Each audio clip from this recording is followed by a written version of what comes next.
made my grocery list and everything, but I kind of ended up getting distracted and I can feel myself stalling right now. Like, does that ever happen? So I'm going to finish packing my bag and head out. Afterwards, I'm gonna head out to the grocery store. Just got out of the gym. It was good. I think it was as good as it could have been. I feel like my motivation was very low this morning just because I had a weird day yesterday and it kind of just threw off my energy for a little bit, and I was able to not sink into it, but it did still affect me. And I think I'm not so much in that anymore, but I just feel lower, you know? I'm not as energetic today. It feels like kind of yesterday felt really heavy, and I think I just got rid of that heaviness, but my body is kind of feeling the after effects of, you know, just like bearing that mental energy. I'm glad I made it, and I do feel a little bit better than when I stepped in, which I think is good. It's a step in the right direction. So I'm happy for that, and just really trying to bring myself back to gratitude because, you know, honestly, it is a gift to be able to feel like crap. And, you know, I think everything is held within duality. Like, we couldn't feel good if feeling bad didn't exist.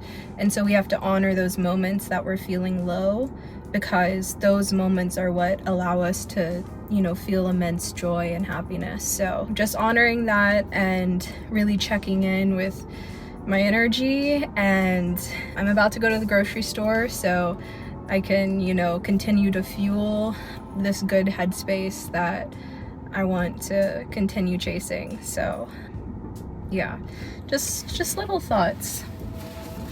You know, I've been thinking about beginner's mind a lot lately, and you know how that's such a gift to go at a goal or try something new with no preconceived notions of what it is. And I'm wanting to find that novelty in the things that I'm currently doing, that I've been doing for a while, because I think there is something about, oh gosh, I actually was listening to it the other day, but basically on your path to becoming an expert, there's a technical term for this where you know nothing, you start to learn more, and so then you think you know everything, and then ego knocks on the door, and then boom, it humbles you and you realize you don't know anything at all, and then it's kind of like that climb back up to expert status. And so I feel like my ego has been very present, I think, this past year. I think there was something about my routine where the novelty wore off.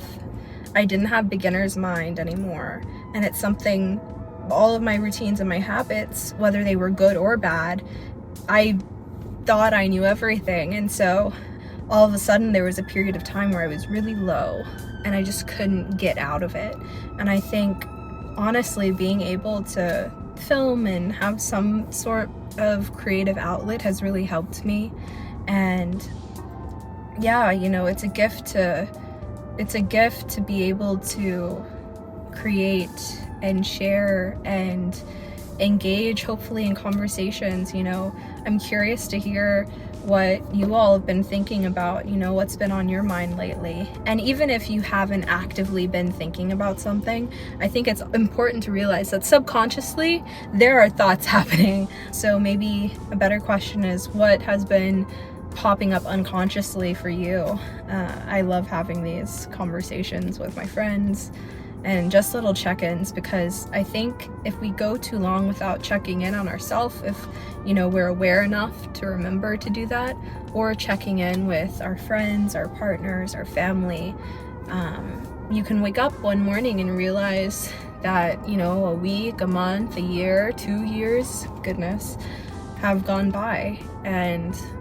I'm chasing novelty, I'm chasing beginner's mind, I'm chasing the present. I have a tendency to live in the future. It's funny, I used to live in the past a lot, but you know, that's how it swings. We swing from one end to the other. So I'm trying to settle, or at least be present and more aware of the swinging to each side. And maybe the factor that allows us to settle is time, and it's simply just existing and living more. But I'm really excited for this next chapter because I finally feel awake again. There's no veil that I'm living behind. Or maybe there is, but I'm aware of it now. So, yeah. Thanks for listening to my rant. Just a quick little grocery haul. So for drinks, I got the sparkling pineapple juice and the San Pellegrino limonada. And I got lactose-free whole milk. I also got some cherry tomatoes, some prosciutto, Persian cucumbers, sharp cheddar cheese, bread, the caramelized onion dip, which is it's so good and I love dipping veggies in it. Non-fat Greek yogurt. I got eggs, feta cheese, kale, stir-fry veggies, sweet potatoes, nectarines, avocados, frozen beef broccoli, the frozen gyoza, 2 bags of the frozen mango, and then 2 pounds of the ground turkey. This one's the 93.7. It's a lot more than I usually get a week, but I needed to do like a full restock because I was making survival meals waiting to get paid this last time around. So full restock. My typical groceries usually cost me around $60 to $80 per week. This cost me about $100. There are still a few other things that I want to get that are more niche to me. So I'm getting matcha, I need wax paper, just random things that I don't have that I won't necessarily have to replenish every week. So this was definitely more than normal, but that means that my next grocery shop is going to be really light, and I most likely will just need staples like the meat, the vegetables, and that's about it. Maybe the fruit. I want to talk about resetting and just the importance and power that comes out of resetting. So I'm going to bring you along with me, and we're just going to do things that bring us joy. And for me, we're going to start off with a bath. So I've been to the gym 2 or 3 times. I was away for maybe 3-4 weeks. I was away because I went on vacation for a week, and then I came back from vacation and was just so sad that I had to work, and then got depressed and whatever. I love having baths. I'm going to reset my space, so I'm going to do some cleaning. I need to, just reset my living space. I want to clean my kitchen and my bathroom and do some laundry. That always makes me feel better whenever it's done. And I think also bringing back journaling. I'm also really into tarot reading and manifestation, so I really want to hop back on that. I actually have so many books up here. This is my self-help section. We don't judge our friends for having self-help sections, okay? But yeah, I want to reread some of these. So if you're interested maybe in reading some more self-help style of books, I recommend starting with The Untethered Soul. That has been my absolute favorite. For your information, it's like the one thing that made me unafraid to die, to pass on. And I know that's that for me feels like a very taboo topic, and it might be because I had such a deep rooted fear in that. But yeah, I feel like that book was really transformative for me, and so I would recommend it. Untethered Soul by, the last name is Singer. I want to say their first name is Michael. I could be wrong, but if you search The Untethered Soul Singer, it'll pop up.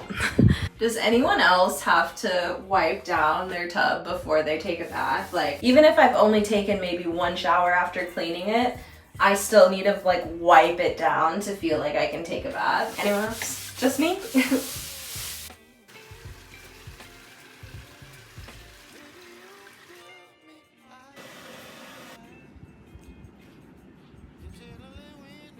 I've been reading intermittently 101 Essays That Will Change the Way You Think, written by Brianna West. It was popping on TikTok a while ago, and I caved and got it because I'm into self-help books, and there's a section of the chapter that I just want to read really fast. We walk around with the crippling false idea that we must adjust how things are, as opposed to adjusting how we are and how we see them. This world might as well be a damn hall of mirrors.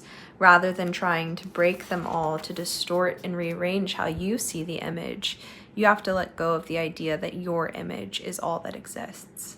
The things that torture us and the negative patterns that follow us, and the reason we have to keep making the same resolutions year after year, is that we are not making the shift.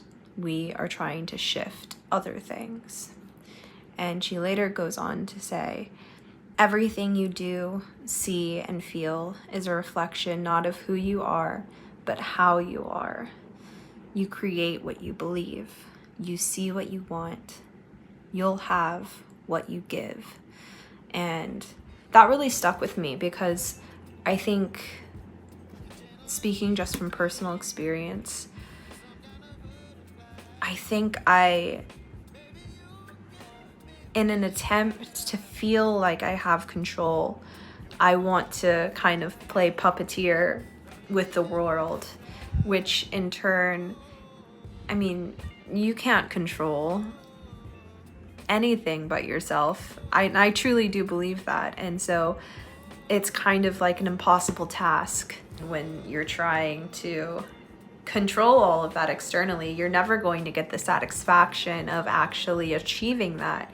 And so I found that in doing that, I continue to kind of dig myself into a hole. It's like, oh, I feel like I have a little bit more control. Let me latch onto this and do X, Y, and Z.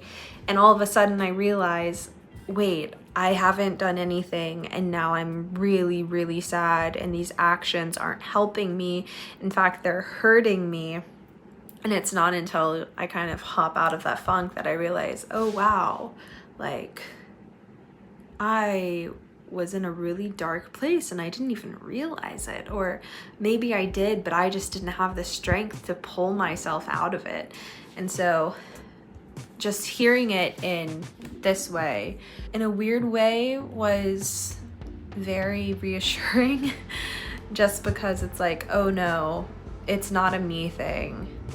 In the sense of, like, it's much more normal to try and seek comfort in controlling the world around you. And, you know, that might just be human nature. Maybe it's not. I forgot where I was going with that, but that's my thought of the day. Is that. So I really recommend to everyone to at least read, you know, a handful of self-help books, because I think it's really easy to write them off and just be like, okay, like, and like sometimes I feel weird about pulling them out in public whenever I read them, but at the end of the day, who cares? No one's actually going to be looking at what you're reading. Anyway, not the point, but I think everyone should read them and take it seriously, you know, because if we can't look inward and work on ourselves and your emotions and your feelings and how that influences your own actions, without that, it is impossible to, I think, interact with others authentically, genuinely, and even be able to be available for others honestly and authentically, genuinely. Because even if you are there for someone physically in space, for a friend, for a partner, for family, if you're not whole, those external situations can really eat away at you too. So take care of yourself. And it's something that I need to remind myself as well. Like, you have to put your physical body first, your mental health first, because without that, you're going to go into the world and I don't want to say make it bad, but you're not going to be helping anything. You're not helping yourself, you're not helping others, you're not helping the planet, you know, blah, blah, blah, blah, blah. Everything has a ripple effect. And I think the energy that we're sitting in, high vibe, low vibe, neutral vibe, if that even is a thing, if that exists, you know, wherever it is, it does have an effect on others and other living things. And I need to get my thoughts out on paper, so I'm gonna journal for a little bit. And you know what? No, I am now gonna actually do some laundry and then I'll come back and I think I'll journal for a little bit and then start cleaning. Yeah, I like that plan. Will I have another cup of tea? I don't know. This is my second cup. I think I should drink some water. I'm going to drink water. But this one was like a raspberry energy tea and I didn't quite finish all of it because I think I left the tea bag in there too long. I never took it out. Yikes. So it kind of upset my stomach a little bit because it's a little too strong. So I will be drinking water instead. But yeah, those are just my thoughts. I don't know if any of you guys, you know, I don't know if any of y'all have also had similar thoughts, but let me know. I love talking about things like this. So any thoughts that you have just about mental health and like kind of fortifying your own walls and barriers, because I think a fortified wall is still permeable. You can still let others in, but I think being able to fortify it in a way where it doesn't affect you no matter what comes in, you know, it can then be input, you can then kind of send it away if it doesn't need to be there, or just let it come in and fully embrace it. So let me know if you've had thoughts of like that, or you know, what things that you do to, you know, combat those negative feelings, but also to fortify your mind and yourself, your being. Yeah. Yeah.